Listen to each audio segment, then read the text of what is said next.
At Carlson Elementary, students engage with academic content through an experiential learning model. This increases the relevance of learning for students and motivates them to engage in more rigorous work. One of the ways this is happening is through the implementation of EL Education's literacy curriculum. The curriculum is designed around modules of motivating topics that spark student curiosity, inspiring them to think critically about the world as they develop their literacy skills in meaningful ways. Let's check in with a few of our students to see how they're experiencing our new literacy curriculum.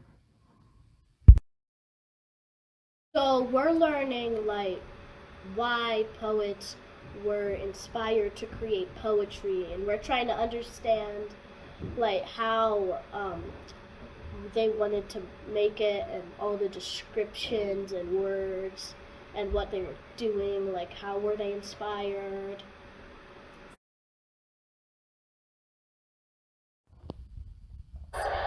Last Thursday, you got to go do some field work. Yes. Can you tell me where you went and a little bit about how that helped you? Okay, so it's called the Lighthouse Company. It's not a lighthouse, it's this little poetry center. We all went into rooms, separate rooms, I don't know where to get that to.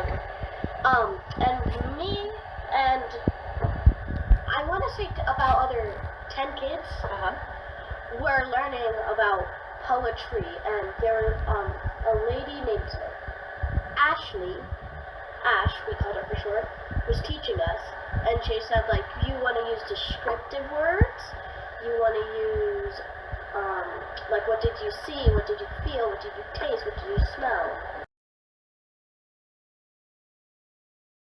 How is the novel you're reading in Esperanza Rising connected to human rights? So I remember one of them. So basically, there's two characters, Isabella and her friend Sylvia. So a human right taken away is that they can't get educated. They were not allowed to go to school. They had to work. Mm-hmm. Yeah.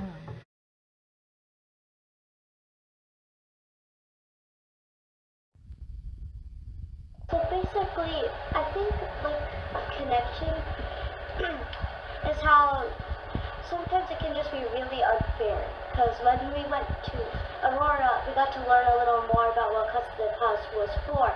So people had to go through the ice, and then they went to custody house. Okay. So it's basically like how Esperanza was moving to America after her house got burned down. And Right. yeah.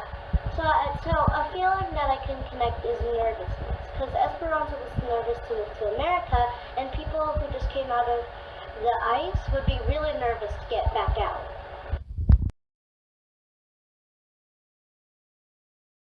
Do you feel like you're learning more, less, or the same? I'd say I'm learning more. Why do you think you're learning more? Because I'm learning about Greek gods and all that stuff, and I'm learning about Greek gods. Okay, so the topic is interesting. Yeah. Okay. What about the reading itself? I know that you had to, when you took your quiz to find out which Greek god you were most like, then you had to justify your answers, right? Do you feel like it's pushing you as a writer?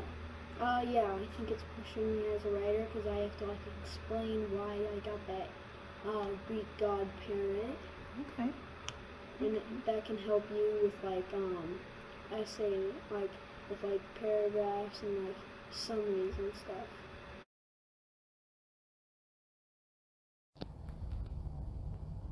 It's connected because in the book Lightning Thief, Percy goes to a camp called Camp Half-Blood, where all kids who have a Greek god parent go, and they're protected there. And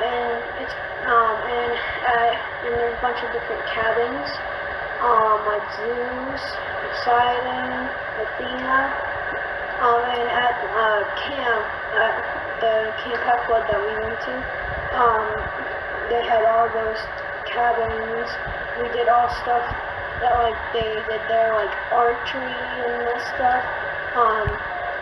We went fishing. We had to build our own fishing rods. We made banners, and at the end, we did capture a flag. Just like they did in the book. Yep.